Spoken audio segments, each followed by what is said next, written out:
Welcome ടൈമനാണ്. ഈ വീഡിയോയിൽ നമ്മൾ ഡിസ്കസ് ചെയ്യുന്നത് ഡ്രഗ്സ് ഫോർ ഗ്ലൂക്കോമ ഫാർമക്കോളജിയാണ്. Pharmacology of drugs used in ഗ്ലൂക്കോമയാണ് നമ്മൾ സംസാരിച്ചത്. ഇത് പറയാൻ നമുക്ക് ആദ്യം എന്താണ് ഗ്ലൂക്കോമ ഒന്ന് ചെറുതായിട്ടെങ്കിലും പറയാം. ആദ്യം എന്താണ് ഗ്ലൂക്കോമ എന്ന് പറയാം. So glaucoma is a chronic ആണ്. ക്രോണിക് ആയിട്ടുള്ള പ്രോഗ്രസീവ്, തുടർച്ചയായിട്ട് മുന്നോട്ട് പോകുന്നതാണ് പ്രോഗ്രസീവ്.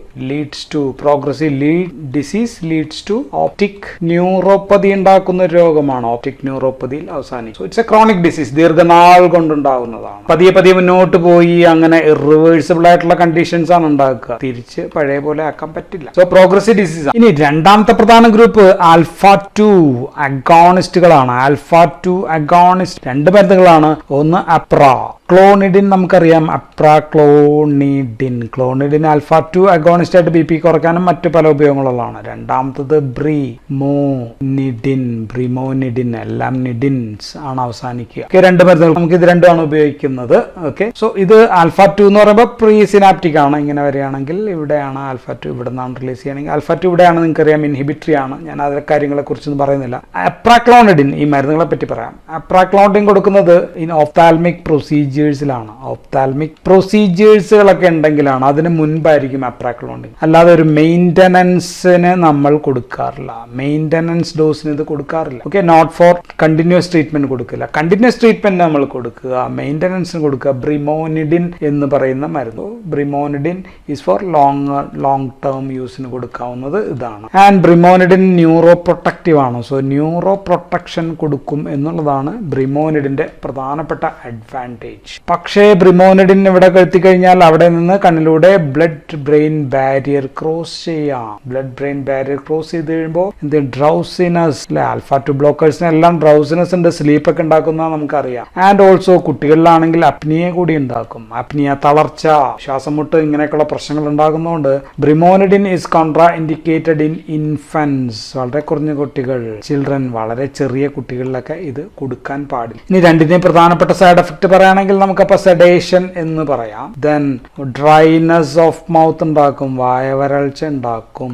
അതാണ് പ്രധാനപ്പെട്ട. ദെൻ CNS കടന്നു കഴിഞ്ഞാൽ സെഡേഷൻ ഉണ്ടാക്കും അറിയാം. ദെൻ അപ്രാക്ലോണിഡിൻ മാത്രം പറയുകയാണെങ്കിൽ ഇതിന്റെ രണ്ട് പ്രധാനപ്പെട്ട സൈഡ് എഫക്ട്, ഒന്ന് ലിഡ് റിട്രാക്ഷൻ ആണ്. ലിഡ് റിട്രാക്ഷൻ ഉണ്ടാക്കുന്ന ഡ്രഗ് ആണ് അപ്രാക്ലോണിഡിൻ. ദെൻ ഫോളിക്കുലാർ കൺജങ്ക്റ്റിവൈറ്റിസ് ഉണ്ടാക്കാം. ദെൻ ബ്രിമോനിഡിൻ ആണെങ്കിൽ ആന്റീരിയർ ഉവൈറ്റിസ് എന്ന് പറയുന്ന പ്രശ്നങ്ങൾ ഉണ്ടാക്കും. ആന്റീരിയർ ഉവൈറ്റ്. ഇനി ആൽഫ അഗോണിസ്റ്റ്, അപ്പോൾ ആൽഫ 2ലും ആക്ട് ചെയ്യാം, ആൽഫ 1ലും ആക്ട് ചെയ്യാം. സോ ആൽഫ അഗോണിസ്റ്റുകൾ ഏതാണെന്ന് ചോദിച്ചാൽ നമ്മുടെ മനസ്സിൽ ഇപ്പൊ നിങ്ങൾക്കെല്ലാം ഉണ്ടാക്കുന്ന അഡ്രിനാലിനായിരിക്കും. Yes, adrenaline. ഡിപ്പിവെഫ്രിൻ, അഡ്രിനാലിന് നമുക്ക് എപ്പിനെഫ്രിൻ എന്നുള്ള പേരുണ്ട്. അപ്പൊ ഡിപ്പിവെഫ്രിൻ. Then phenyl Efrin. ഇതൊന്നും കാര്യമായിട്ട് ഉപയോഗിക്കാറില്ല. നമ്മൾ ഉപയോഗിക്കുന്നത് ഡിപ്പിവെഫ്രിൻ ആണ്. സോ അഡ്രിനാലിൻ കൊടുക്കാൻ പറ്റാത്ത എന്താ വെച്ചാൽ നമുക്ക് ഉപയോഗിക്കണമെന്നുണ്ട്, പക്ഷെ അത് കണ്ണിനകത്തേക്ക് ഇവിടേക്ക് എത്തില്ല. Cannot cross. തുള്ളിമരുന്നായിട്ടാണ് നമ്മൾ കൊടുക്കുക. തുള്ളിമരുന്നായിട്ട് കൊടുത്ത് ഇവിടെ എത്താത്തതുകൊണ്ടാണ് നമ്മൾ അഡ്രിനാലിൻ കൊടുക്കാത്തത്.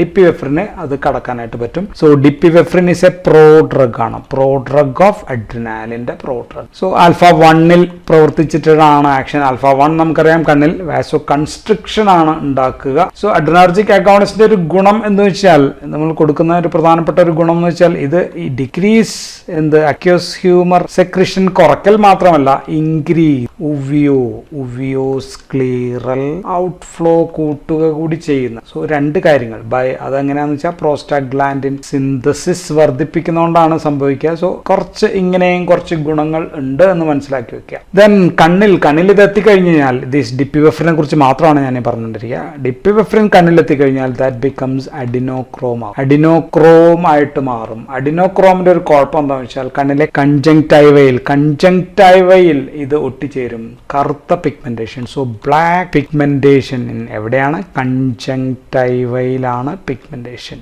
ഉണ്ടാക്കുക. സോ ബ്ലാക്ക് കൺജങ്ക്ടൈവൽ പിഗ്മെന്റേഷൻ ഉണ്ടാക്കും. Then this can cause CME or cystoid macular oedema എന്ന് പറയുന്ന പ്രശ്നം ഉണ്ടാക്കാം. ദെൻ റെഡ് ഐ ഉണ്ടാക്കാം. Then this is a mydriatic ആണ്. സോ ഫോട്ടോഫോബിയ എന്ന് പറയുന്ന പ്രശ്നം ഉണ്ടാക്കാം. സോ വെളിച്ചത്തോടൊക്കെ കണ്ണ് പ്രതികരിക്കാൻ ബുദ്ധിമുട്ടായിരിക്കും. സോ ഈ മരുന്ന് ഡിപ്പിവെഫ്രിൻ കൂടുതലായിട്ട് പ്രിഫർ ചെയ്യുന്നത് inflammatory glaucoma. So these drugs are not used in സാധാരണ ഗ്ലൂക്കോമയിലല്ല, ഇൻഫ്ലമേറ്ററി, അവിടെ എന്തെങ്കിലുമൊക്കെ പ്രശ്നങ്ങളുണ്ട്, അങ്ങനെയാണെങ്കിൽ ഈ മരുന്ന് നമുക്ക് കൊടുക്കാം. ലോക്കൽ ആക്ഷൻ മൂലം ഗുണം കിട്ടും. കൊടുക്കാൻ പാടില്ലാത്ത എവിടെയാണ്? അഡ്രിനാലിൻ പോലെയുള്ള മരുന്നുകൾ ഹൈപ്പർ ടെൻഷൻ ഉള്ള ആൾക്കാർ കൊടുക്കാൻ പാടുണ്ടോ? ഇല്ല. ഓക്കെ, അങ്ങനെയൊക്കെയുള്ള കാർഡിയോവാസ്കുലർ അങ്ങനെയൊക്കെയുള്ള പ്രശ്നങ്ങൾ ഉണ്ടെങ്കിൽ സിസ്റ്റമിക്കലി അബ്സോർബ് ചെയ്തിട്ട് പ്രശ്നങ്ങൾ ഉണ്ടാക്കാം. ദെൻ നാരോ ആംഗിൾ ഗ്ലൂക്കോമയിൽ ഉപയോഗിക്കാൻ പറ്റുമോ എന്ന് ചോദിച്ചാൽ ഉപയോഗിക്കാൻ പാടില്ല. അതാണ് നാരോ ആംഗിൾ ഗ്ലൂക്കോമയിൽ ഈ മരുന്നുകൾ ആൽഫ അഗോണിസ്റ്റ് ഡിപ്പിവെഫ്രിൻ പോലെയുള്ള മരുന്നുകൾ ഉപയോഗിക്കാൻ പാടില്ല.